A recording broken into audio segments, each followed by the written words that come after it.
Welcome to Living Fuel TV. I'm Casey Craichy with my wife Monica.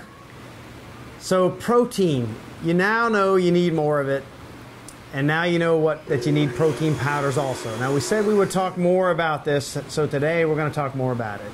Let me start real fast on page 298. Love this chapter 11 on protein. It says, higher protein intake also promotes fullness, is thought to increase energy expenditure via thermogenesis, and helps to stabilize blood sugar levels. High protein levels tend to limit regain of weight after dieting.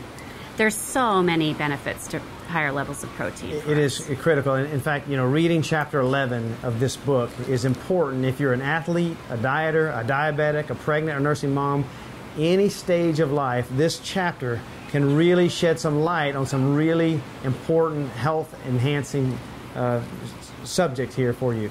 Let's talk about protein powders, though. That last show we talked about isolates, hydrosylates, and concentrates.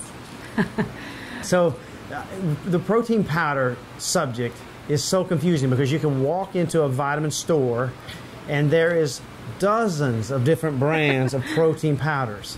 Like you said, concentrates, hydrosylates, isolates. How do you pick a protein powder? First, let's be clear on a protein powder. Protein powders by themselves do not taste good. People say, I like this protein powder because it tastes good.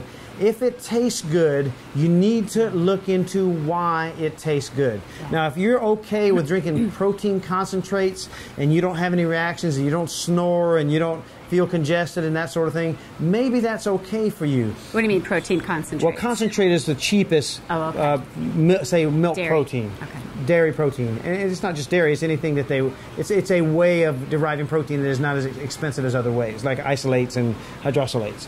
But the point is, look at the ingredients. If it's protein powder, if it says whey protein, isolate, plus concentrate, plus this or plus that, now look at what they put in it. Chocolate flavor, strawberry flavor. Well, let me read this.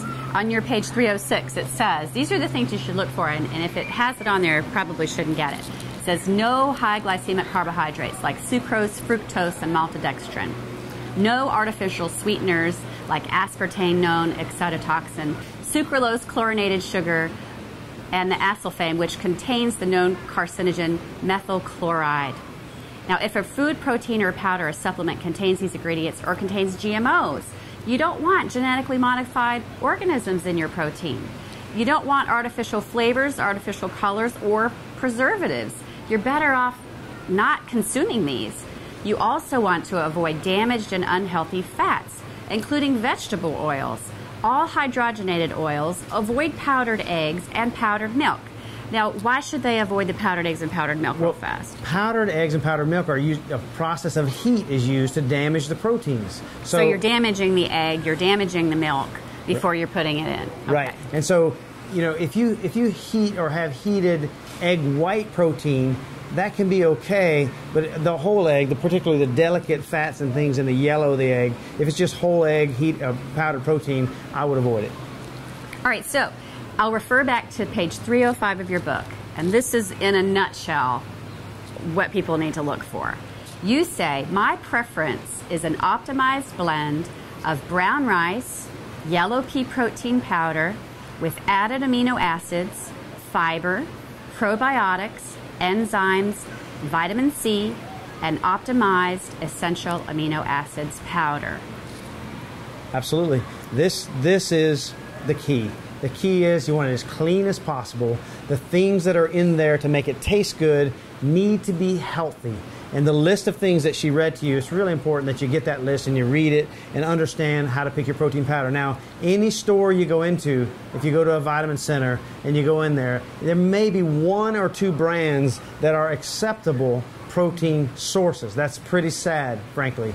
So there's dozens of brands that are not acceptable. They have all these, I will call, prohibitive ingredients and that you don't want to do. So this is very important that you understand this and that you get a protein powder that works for you. I'll reiterate that protein powders by themselves, no matter whether they're whey or egg or soy or any other protein powder, they do not taste good by themselves. Neutral is the taste of a protein powder for the most part. But I find that you can add, a half a banana or some strawberries or you know, even a little bit of juice, I think you can make it taste better. A splash of juice. Yeah. The point is you want neutral. If it tastes yummy, there's probably a problem. Well, I always say, go ahead and chug the protein and then eat something that you really enjoy along with it. Absolutely.